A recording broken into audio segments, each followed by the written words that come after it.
For the last, we're in week 5 of 6 weeks of looking at the character of a Methodist, which is a tract that John Wesley wrote in 1942, which we're basing these messages on, that he really didn't want to write, but felt compelled to have to write it because of in the absence of information, then in that kind of vacuum, all sorts of things come up about what a Methodist is, or what Methodists do, or who they are even. And oftentimes, as it is in our life today, that's often not very factual or true. And so John Wesley just clearly set out that a Methodist is someone who loves and rejoices in God, who gives thanks and praises without ceasing, who loves others and is pure in heart, who seeks the will of God and is obedient. You see, what he's doing here is he's simply saying that a Methodist is a common, ordinary person. Somebody like you. Somebody like me, who out of the grace and love of God is seeking to live an extraordinary Christian life. Not just in our relationship with God, but also in our relationship with the world and with one another, and even for those to whom the love of God is a stranger. They will find examples of God's love in us. And so today's 2 characters, traits of a Methodist are, does all for God's glory.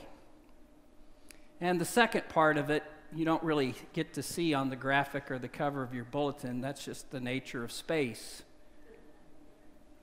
Runs the race you've been given. You have to add that to that. That's very important. You run the race that has been set before you. Look to Jesus, who a race was set before Jesus, and Jesus ran that race. He suffered the humiliation and shame of the cross. He willingly put himself over into the hands of sinful people in order to triumph over sin, in order to triumph over shame, in order to triumph over hate with life and newness of life, and life eternal fulfilled and found through faith in him. Jesus ran his race. We don't run Jesus' race. You just run your race. And I run the race that's been given me. You can't run my race, but you can encourage me as I run the race that's been set before me. I don't run your race. But I hope if you leave here today with one thing, it's this, that you leave here today feeling I encouraged you in your race to run, to have faith, to run it in hope, and to know that God is there to equip you and strengthen you as you run the race. You know, not everybody runs the race, do they? No, sometimes the race is not the race we would choose. It's not the circumstances or the situation or the goal that we would have chosen for ourselves. But it's the one we're given. You know, I wake up some mornings and it's great to wake up and say, "Good morning, God." You ever had one of those days when you and God can do anything? And you feel so connected and a part of what God is doing in the world, and your part in what God is doing in the world. You can't wait to get to it. But not every day's like that. Some days, even Sundays, you wake up and it's, good God, it's morning. How did I get here? Some people see the race that they've been given and they quit because they're defeated by it. Or they allow it to define them or limit them in some certain way. Or they feel they're being punished and picked on. I wish author of Hebrews had consulted me before he quoted those verses from Job and Psalm in verses 5 and 6 of this chapter. Sometimes discipline does feel like punishment, I suppose, but all the times I've been zapped in life were not because God zapped me, like God does in the cartoons. No, it's because I made a dumb decision or a stupid choice, or willingly I chose against what I knew was God's better will and way for me. And ultimately, unfortunately, I'm pretty stupid and willful. And sometimes that leads to consequences. But most of the discipline, I think, that we face in life, or that becomes part of the race that we're to run in life, looking to Jesus, is not for discipline, it's for preparation, to prepare us for a future that as of yet remains unseen or unknown to us, but God knows what it is, and God knows what we need in order to get there. And so God is providing for us along the way. And so rather than avoiding or quitting, put your trust in God and trust that God will give you the strength and the hope and the faith and the encouragement to run your race, as will your other Christian brothers and sisters in the faith. They're there to lean on and to encourage you. Niall Lawrence is a person I don't know. He writes, though, and he's written about a friend of his, and kind of a remarkable story of inspirational story of choice in the midst of adversity and struggle. Linda was a young mother of 3 children, had a wonderful marriage to her husband, Scott. And in the midst of this kind of blissful life and busy existence of raising children and being a family and keeping everybody's schedules, how did we ever do that when we were younger? Do you remember? We need to talk to our young people more and figure out how you do that, because I don't know. You did 3. Wow. Show me the way.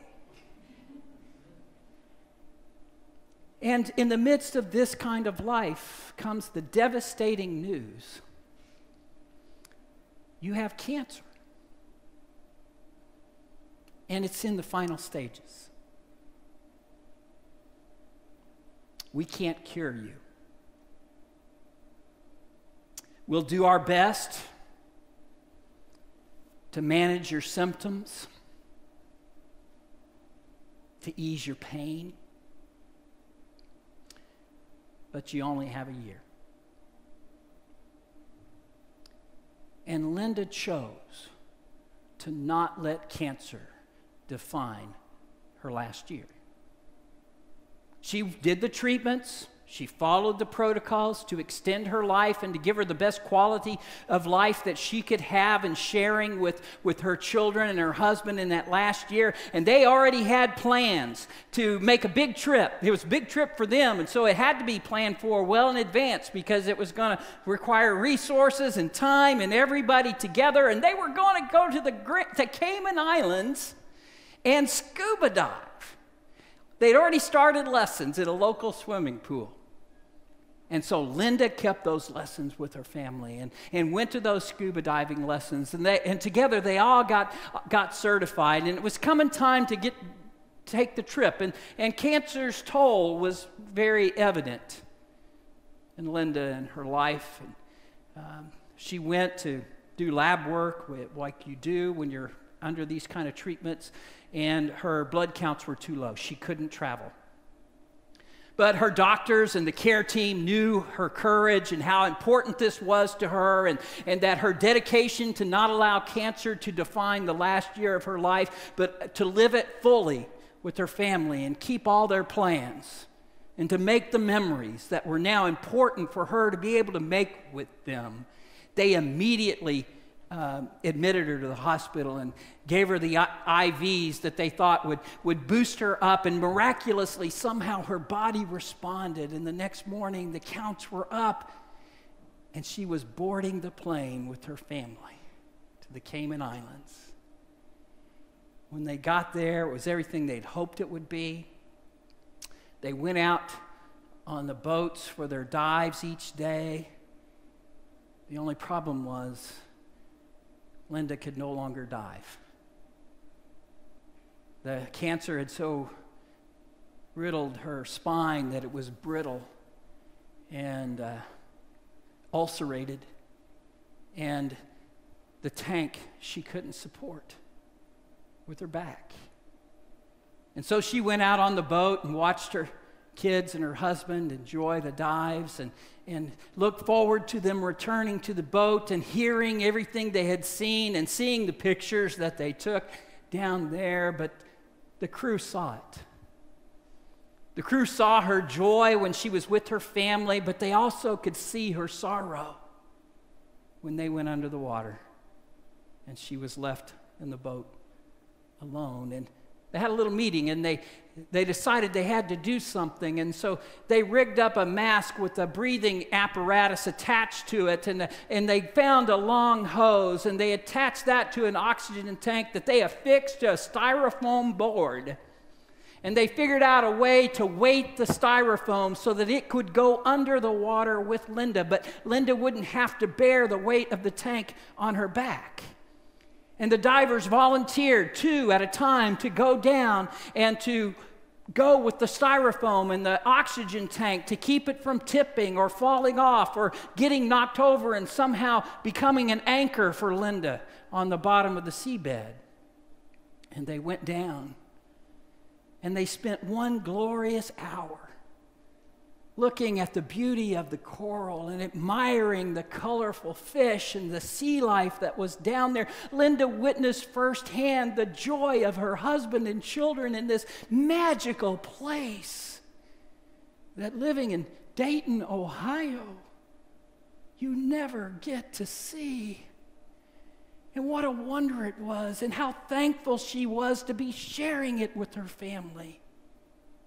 After an hour, and they came back up, and they got back to the harbor, Scott came to the divers, the instructors, the crew, this big smile on his face.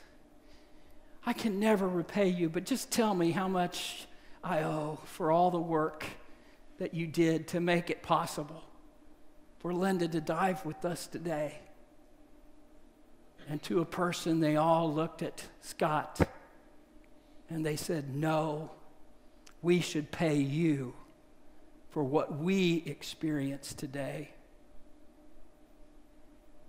Each of us have dived that reef hundreds of times. We know where every rock is. We know where every piece of coral is. We know the fish that live in that reef. We know them like the back of our own hands. But today, we got to see it through the eyes of someone who saw it as a miracle. We got to see it with new eyes, and we owe you more for that gift than you will ever owe us. I think it was Monday, right? Just past Monday. I turned on the TV, and 7th inning's over, and the Royals are up to bat, losing 2-6. 6 outs to go. That's all you get. 6 outs to score a minimum of 5 runs. You see, we don't get to choose the race that's set before us. Whether that race be cancer or that race be the number of runs you have to score to prolong your season, not just win a ball game, but to keep your season going. And they ran it. And they finished it. And I know you're saying, well, what happens if things don't work out with such a happy ending? What if your life isn't a Hallmark script? What if it's not a romantic comedy? Well, We know what the Royals do when they lose a playoff game. We saw it a year ago in the 7th game of the World Series, right? An image that still is burned into my mind. 90 feet from tying the game in the 9th inning. And yet, the 3rd out. The San Francisco Giants win. We saw them rush the field at Kauffman Stadium in celebration and jubilation for what they had just accomplished. It wasn't given to them. They had to fight for it every step of the way. We watched the Royals go back to their dugout and look back and watch this celebration going on in their own field, in their own stadium. And I don't know if you noticed it. And I don't know if a memo came down from the highest echelons of the Royals organization that what would happen under all kinds of scenarios or not. I have no idea. I'd like to think that maybe the people who just run the game said, this is how we roll. The stadium fountains glowed giant orange. And the big screen said, congratulations. World Series champion, San Francisco Giants. At that moment, I knew the Royals were champions because they play the right way. And Linda didn't last the whole year. But she left a legacy with her family to not be defined by the negative things, but to give it your all, to have faith and hope when it's too difficult and rough, and to allow God to provide the things you need along the way to finish the race you've been given. You have a race to run, folks. And if you run the race that God has given you with faith in God, looking to Jesus, with hope in your heart that you will not be abandoned, with the love of God surrounding and filling you, that God will not abandon you in your time of need, then you're already doing all for the glory of God. Well done. Well done. Let us run the race we've been given. Let's pray.